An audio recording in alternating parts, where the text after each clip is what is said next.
So I'm just about to interview Alex Glassey, CEO of StratPad.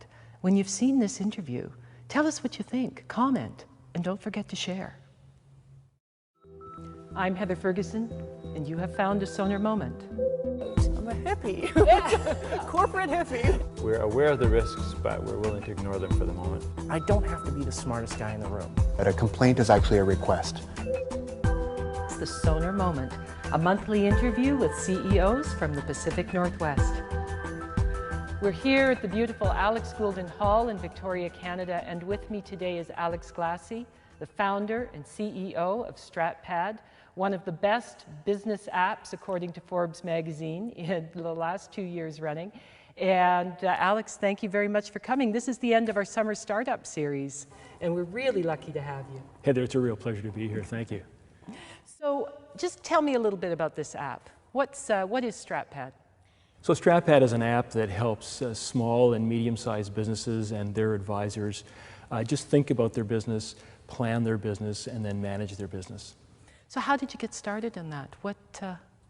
Well, I've been consulting and teaching small businesses in several countries for a number of years, in fact, my entire career, and have found that the tools that have been out there historically have all come from large companies, large universities, large consulting firms. And I found myself struggling to get some of the basic concepts across to my clients and my students with the traditional tools. And so I thought to myself, you know what, there must be a better way. And so it took some time and distilled down some of the key business concepts, and then thinking about how to deliver it, understood that we could do it using really simple and modern technologies, video, apps, that type of thing.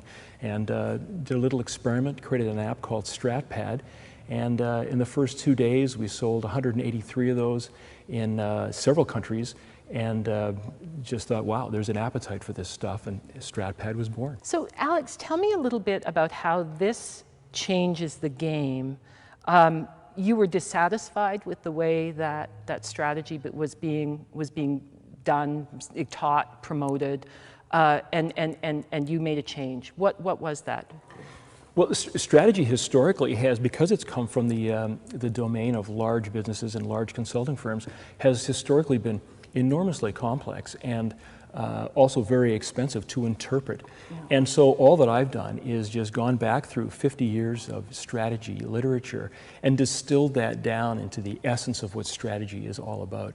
And strategy is, and then taken that and put it into an easy to read format that then is practical and integrated, that someone can sit down, a small business person can now sit down over a cup of coffee and 20 minutes later go, wow, I now understand the fundamentals of strategy and I can start to apply that to my own business. That's all I've done, is I've just simplified it and packaged it and delivered it in an effective and very affordable manner. And that's part of the problem with strategy, isn't it? I mean, there's really only one word. We don't have multiple words to describe it, so we overuse that word, and nobody really knows what it means. It's kind of like governance, you know, isn't it? Yeah. So have you found, what have you found, that people are understanding it better and applying it, or what's been the reaction? Yeah, well, the reaction has been that most people come to us because they need to prepare a business plan.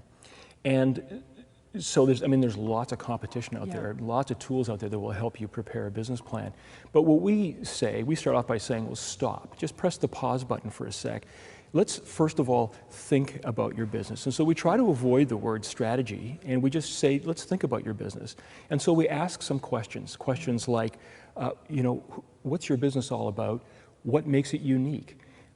How do you turn that uniqueness to your advantage? In other words, how do you make money out of that? And then also, how do you defend that uniqueness? And so if you're thinking about those things, it will inform your business planning process and make your business plan stronger. And then what we say is, well, then take that business plan and then manage it, follow up with it on a weekly and monthly basis. So that's all that we're saying. These are simple, common sense. We've just simply, as I say, packaged it and delivered it and made it available for $10. So you've got a plan. You're going to come back and look at the plan every month, every week, whatever it takes, and you're just going to work the plan. That's really all we're talking about. It's really all we're talking about, except that the thinking part asks the questions about uniqueness. And those are things that some people come to intuitively. Big businesses, if they're, with their consultants, should be thinking about that.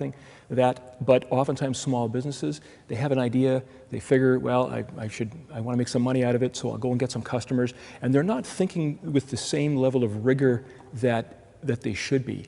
And so by simply asking that one question, it helps to inform their entire process, their people, their products, the whole thing. I always remember Colin's 3 circles. What do you do better than anyone else in the world?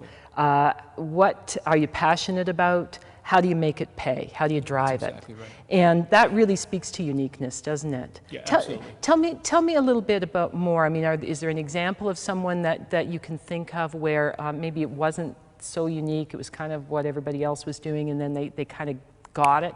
Because there is a light that goes on when you say, aha, I have to do something different than what other people are doing. I mean, you can apply this anywhere.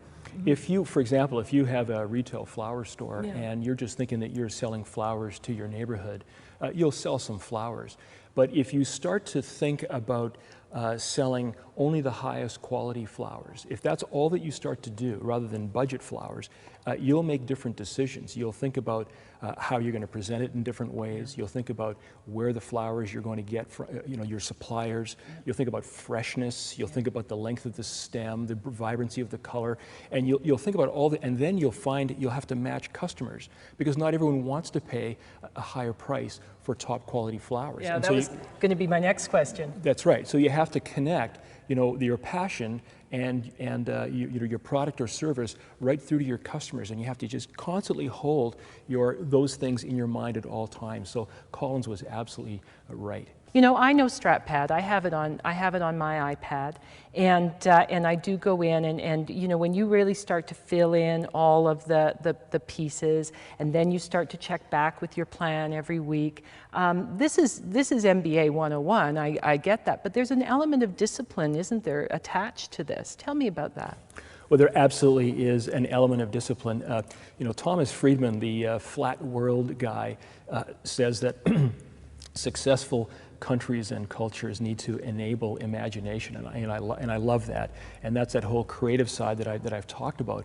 But what's also needed is that discipline, is that kind of left brain stuff. I think it's left brain. Is it left brain? Yeah. It's that left brain stuff where you have a goal and you create the steps, and then you sit down with your staff every week and talk about progress, and then make adjustments. And it's common sense stuff. It's really no more complex than that. And I think that's the message also that I want to get to small business people, is that it really isn't much more complex than that, than setting some kind of goal 3 months out, and then figuring out what the steps are, and then communicating that to your staff, and then meeting with your staff every week, and then listening to what's going on and making the adjustments. That's it. Yeah. That's what we teach. I know exactly what you're talking about. I know one of the things I say to my clients is we look at what we can control. And one thing we can control is the plan. And if the plan is not working and the results are not what we want, we go back and we check the plan and we think about the plan and change the plan, because we have control over that. Are you in control of your plan? Are we in control of our own plan? Yes. Yeah, so do we eat our own cooking? Yeah, that's right. Yeah, we have a very deliberate 10-year plan. We're just finishing up the 2nd year of it. And our plan is to take this stuff out into the world and to create and grow and strengthen the community of small business people. But yeah, we sit down with our plan. That's what Saturday mornings are for, sitting down with your metrics and a cup of coffee and the people who you need to talk with, and just review things and make sure you're on track. And as I said before, we've made dozens of changes. Nothing macro yet, nothing major. Well, one major change, which I really can't talk about, but we've made all kinds of changes to our direction, just to trim the sails as we need to, because of what we hear about from our customers and our competitors. I want to ask you about something which is tangential to strategy but informs it, and that's financial literacy. Because one of the issues with, certainly with small business, and arguably even medium, and one could even say large corporations in some respects, is that financial literacy is often lacking, and that is often the thing that takes the whole strategy down. how do you feel about that? How do you, in your teaching, in your consulting work, how do you deal with that? Well, first of all, you're absolutely right, and it's been borne out time and again. Intuit just earlier this year released a study that talked about the single biggest point of failure in small businesses is lack of financial literacy, and people who have been in business 5 years will say, look back and say, the number one thing I wish I'd learned earlier was financial literacy. And we see it in our clients as they go through, our customers, as they go through the process of building out their business plan. The number one sticking point is the financial stuff. And so we have taken it upon ourselves to help them through a number of different ways. One of them is just to encourage them that it's not that difficult. The second thing is to get them to reach out to find someone who can help them through that. And the third thing is it's now really very simple to put together education. And so we're releasing video lessons and other work that's either on our website or buried inside the product itself that helps to educate people. And again, not the full range of financial statement understanding, but just the basics, how to create an invoice and why an invoice is important, how to receive money and how that affects your business.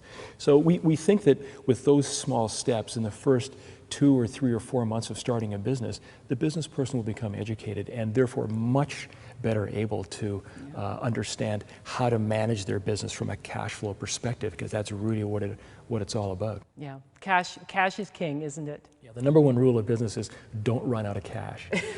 Yeah. It seems so obvious. It seems so obvious. Just like strategy seems so obvious. Well, yeah. Alex, thank you so much. I really appreciate this. This has just been wonderful to talk about strategy as part of our Summer Startup Series. It's been a real pleasure. Thank you.